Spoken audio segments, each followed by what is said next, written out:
Hello students, welcome to my channel. Term 1 की तैयारी और एग्ज़ाम अब आपके पास आ चुका है।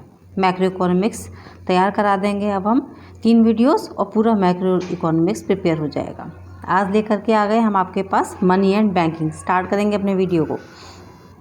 High power money consist of. High power money में क्या क्या चीज़ें आती हैं, याद कर लें इसको। Currency held by public and cash reserve with banks, यानी कि point number C. Identified incorrect sentence, इसमें कोई भी एक स्टेटमेंट इनकरेक्ट है, बिल्कुल भी टाइम वेस्ट नहीं करोगे। Central bank mints coins in India, ये इसमें बिल्कुल इनकरेक्ट सेंटेंस दे रखा है। पॉइंट नंबर कौन सा है, सी। नेक्स्ट चलते हैं। Choose the correct statement from given below, इसमें से एक स्टेटमेंट को हमको ठीक बताना है। कौन से स्टेटमेंट से। Commercial bank create credit out of primary deposit, ठीक है। कमर्शियल बैंक जो क्रेडिट देता है वो अपने प्राइमरी डिपॉजिट से देता है। Point number A. चलते हैं नेक्स्ट।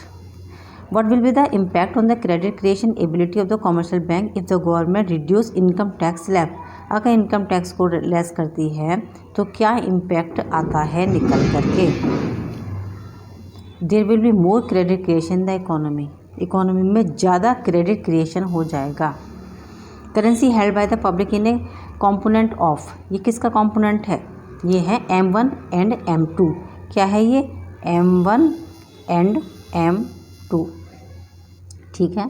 नेक्स्ट चलते हैं। In India is the banker of all the bank, तो ये सबको पता ही है कि ये कौन है, ये है RBI, ठीक है। और या फिर इसको हम कैश रिजर्व रेशियो भी कह सकते हैं।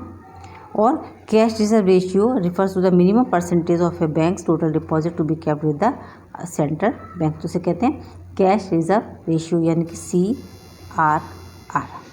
Okay, now move to next. Case studies based question इन्होंने, हाँ यहाँ स्टोरी है, मनी की स्टोरी है, चलते हैं इसको पढ़ लेना अपन। What was the form of the money used immediately after the barter system, barter system के बाद कैसा था, तो फिर ये तो कॉमोडिटी C2C सिस्टम था, पता है सबको, तो पहला वाला आ जाएगा C2C में।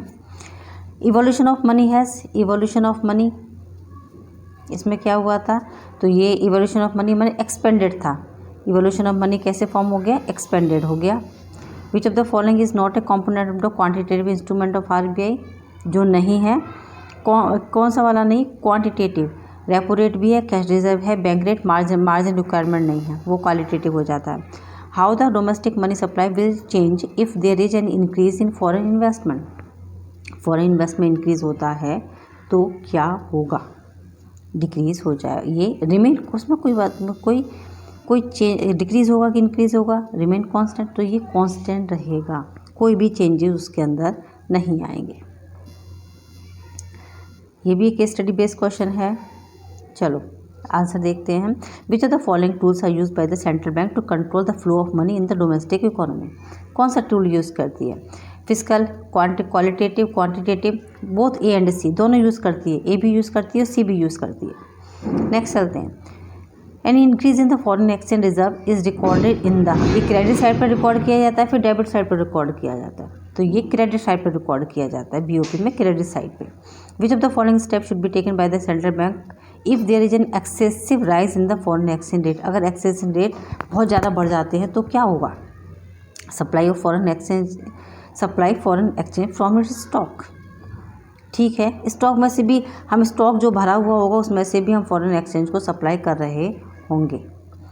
Dear money policy of the central bank which used to keep the growth steady and in line and with other economy factor refers to, जी किसको बताती है, tighten the money supply in the economy, की economy में money supply बहुत कैसी हो रही है, एकदम टाइट हो रही है। टाइट हो रही है इससे मतलब क्या है आपका, इसमें A आ गया, ये भी हो गया, इसमें हमने बताया था आपको क्रेडिट साइड आएगा, ठीक है, और इसमें बोथ A एंड C, यानी कि पॉइंट नंबर D। अब चलते हैं नेक्स्ट में। Who regulate the money supply, money supply को कौन रेगुलेट करता है, reserve bank of India. Next चलते हैं। Refers to the money back to the order of authority of the government, ये लीगल टेंडर मनी भी होता है और फिड्यूशियरी मनी भी होता है, दोनों चीज़ें आ जाएंगी, बोथ A एंड C।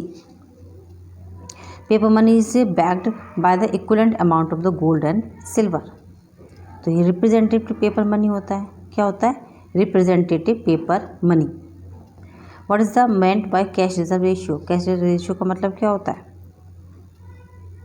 ये a fraction of total deposit kept with bank, the fraction of time deposit, the fraction of demand deposit. नहीं, कैश कितने कैश रखा जाएगा ना, इनमें से तो कोई भी नहीं हो सकता, इनमें से कोई भी नहीं हो सकता है।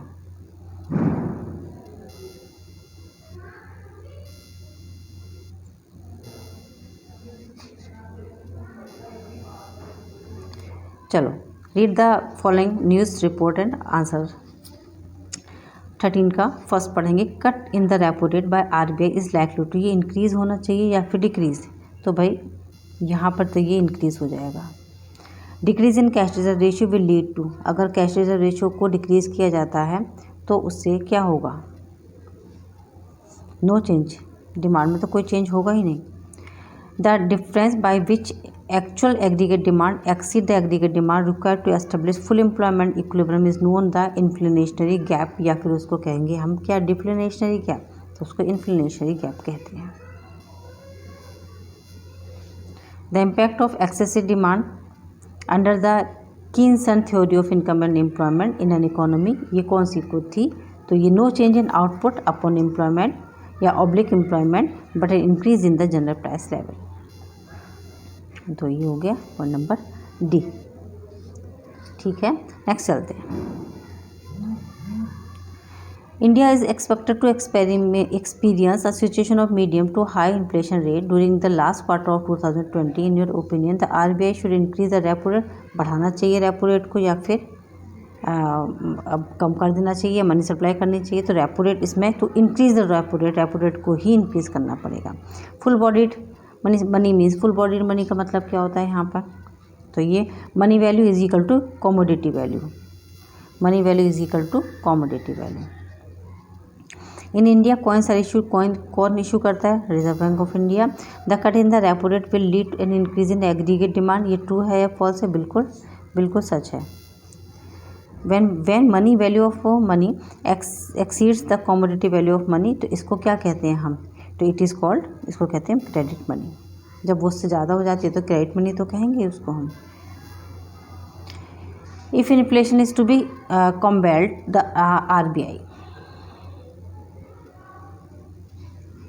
रेज बोथ एसएलआर और सीआरआर, दोनों बढ़ जाएंगे, स्टेट लिक्विडिटी रेशियो और सीआरआर भी।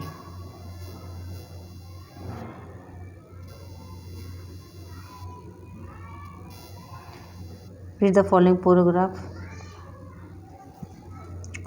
The situation in the above paragraph represent the situation of hyperinflation की स्थिति है। Inflation lead to a base spiral, ये true है अथवा false है? तो ये बिल्कुल true होता है। The central bank should, ये raise या decrease margin requirement, तो ये raise करती है। Is borrowing from the central bank viable solution for this problem? क्या है इसका? नो। और चलते हैं, कुछ एजर्शन ले लेते हैं।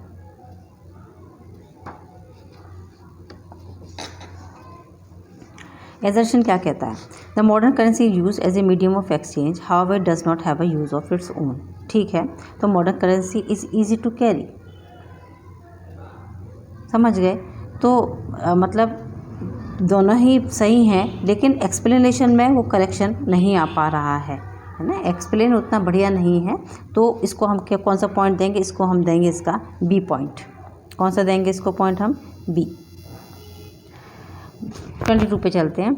The currency note do not carry as much value in the them as it denominated still have general acceptance. Currency note are backed by a legal promise from the central bank and central bank of the currency. ये तो इसका explanation बढ़िया first class है एकदम। Value नहीं है तो क्या हो गया? जो उसमें लिखी हुई है वो गारंटी तो ले रहा है ना, ये ए हो गया। और चलते हैं आगे।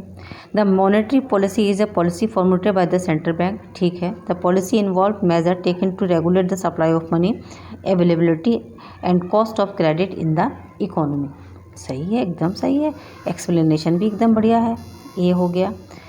Commercial bank contribute to quantum of money supply in the economy through credit creation. अच्छा, reason as they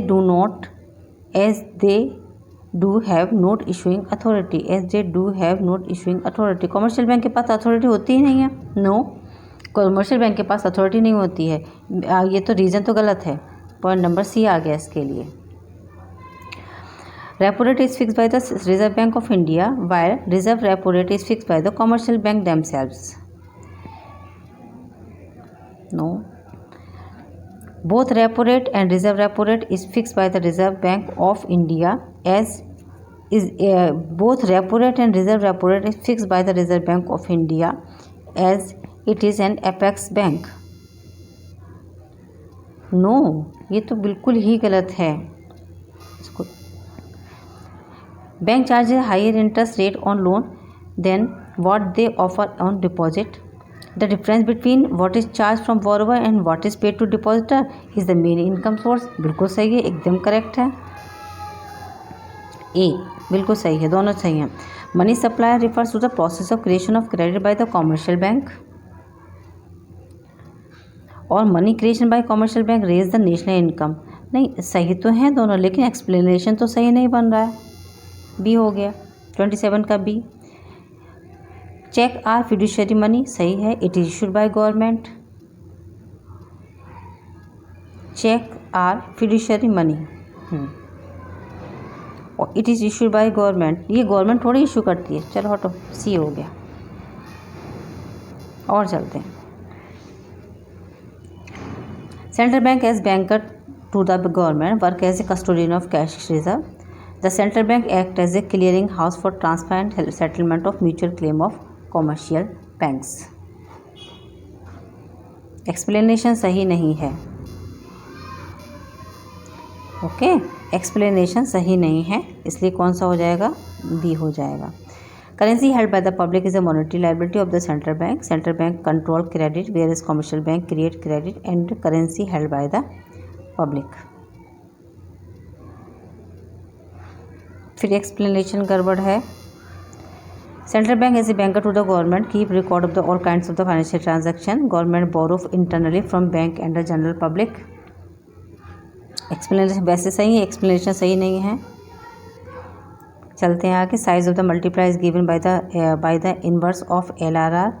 No, there is a direct relationship between the LRR and the value of the money supply.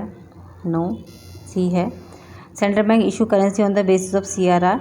The CRR impact creation capacity of the commercial bank.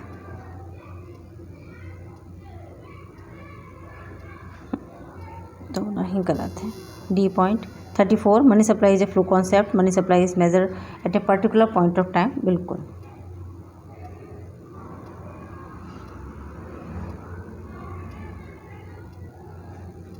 Thirty four भी D है। 35 central bank is the lend of last resort. एकदम correct है। It is ready to lend to bank when bank face several crisis. Central bank refuse. There is no option for the bank but to shut down. ये सही है, एकदम correct है। Explanation भी एकदम correct है। Point number A. चलो आगे चलते हैं। Increase of reverse repo rate will help to increase credit capacity of the commercial bank. Reserve repo rate is an effective instrument of monetary policy of RBI। No, D point गलत है।